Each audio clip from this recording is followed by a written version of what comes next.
Kingdom's Wealth and Wisdom, brought to you by Petra Worldwide. Here is Nathan Weaver. Greetings and welcome to Kingdom's Wealth and Wisdom. I'm Nathan Weaver, founder and executive director of Petra Worldwide. For millions of ambitious individuals, higher education was positioned as the ultimate bridge to building long-term wealth. But for many, the bridge came with a heavy, multi-decade anchor, the student loan debt. As we operate in the economy's realities of this year, many people are managing their cash, which means aggressively managing the cash and hunting for every legitimate tax deduction that's available.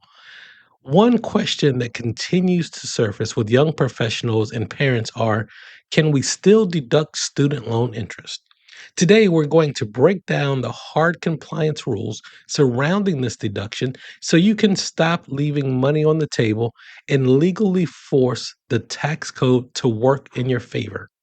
I'd like to begin by looking at the misconceptions around this topic with everyday taxpayers. When it comes to education debt, people generally have one or two misconceptions. The first one is many high earning professionals assume that because they make a strong income that they are automatically blocked from taking any deductions. So they never even check on the thresholds for the deduction. They blindly pay their monthly student loan statements on autopilot without realizing they might still qualify for a critical tax write-off. The second is people often mistake the student loan interest deduction for an itemized deduction.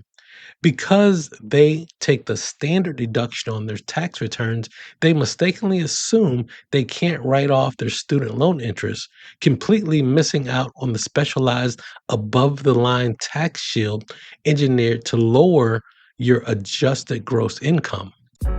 Pastors and financial leaders, do you need expert accounting or tax help? Do you have payroll or 1099 questions? Do you need a ministry expert to help you acquire real estate for your next project?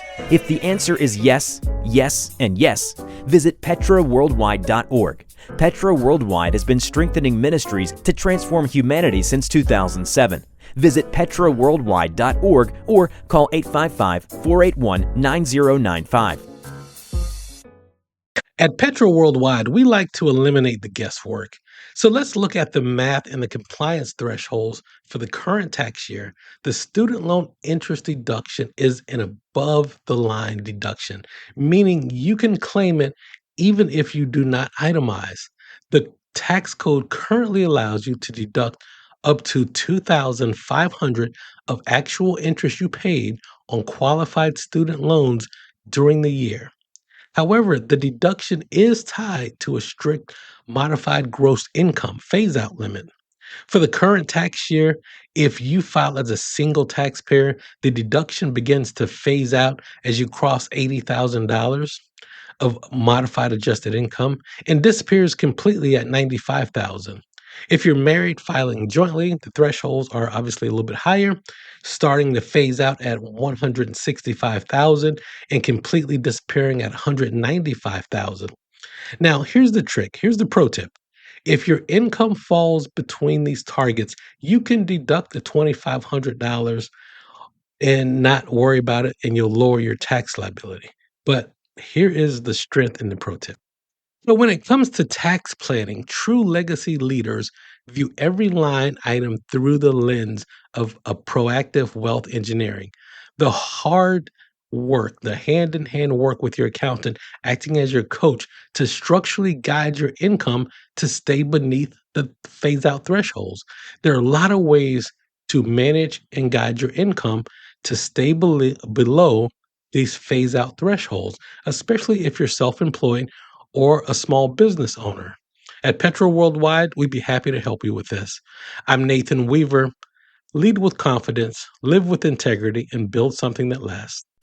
Listen every day at 4 p.m. for Kingdom's Wealth and Wisdom, brought to you by Petra Worldwide, strengthening ministries to transform humanity. On the web at petraworldwide.org.